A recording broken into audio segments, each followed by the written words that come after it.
Brought to you by Penguin.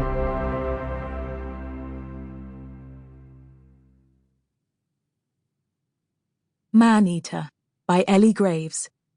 Read by Leonie Elliott. Chapter 1. There's a particular knack to jointing a chicken carcass. The chefs on TV make it look so easy. But if you don't know what you're doing, it's pretty easy to fuck up. Thankfully, Renee Landis knows exactly what she's doing, given how many chickens she's dismembered in this job already. She plucks one from the bucket and slaps it onto the table.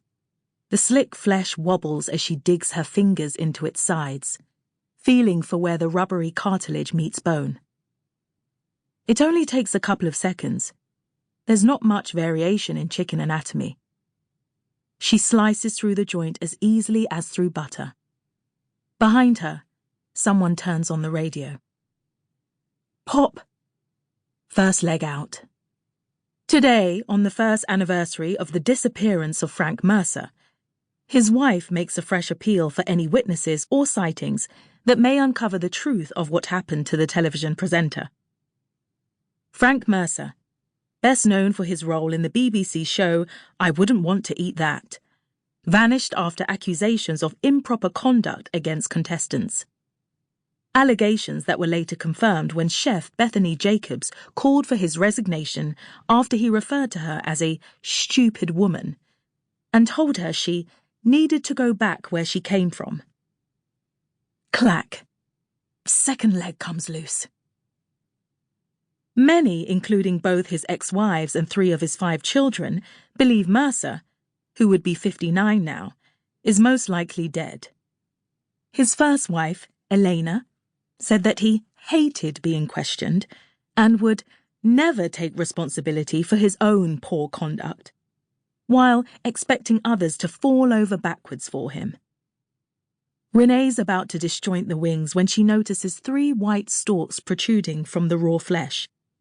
No one talks about this part of the job. She grabs her tweezers and pulls at the stems, because no customer in their right mind wants to look into their bucket of wings and see pin feathers. Renee extracts the final feather as the news bulletin finishes. According to the former Mrs. Mercer, her ex-husband never took criticism well.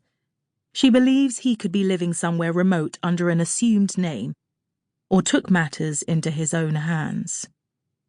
The radio drones on, cycling through one disaster after another. With the back of her wrist, Renee pushes a dark curl that's escaped her messy bun up out of her face, careful not to touch her skin. It was a habit drummed into her in culinary school, along with no nail polish and how to scrub up as well as any surgeon. Not that anyone would care about that here. The only reason Chickadees has anything approaching a half-decent hygiene certificate is because of her. Clive, her boss, is far too stingy to spring for prepared meat. He buys the carcasses wholesale and lets her sort them out. Not that she minds too much. Renee has always found the soft pop when dislocating the leg, thigh, and wing joints oddly comforting. Every now and again, though, she comes across a bad carrion. The meat itself isn't rotten, but some corpses are covered in sores or have hideous deformities from the conditions they were raised in. These are the kinds of chickens customers never see, let alone think about, when they bite into their nice and spicy burger. Working with these chickens used to really bother her, not because she's particularly squeamish, but because she knows it's not right, even at a cheap chicken shop. People, and the animals they eat, deserve better. But when better costs too much, bargain basement, bare necessity only becomes the norm. Before Chickadees, Renee trained in high-end restaurants, working with the best ingredients money could buy. Not anymore. Now she rummages through a bucket, picking out the carcasses she hopes won't poison someone.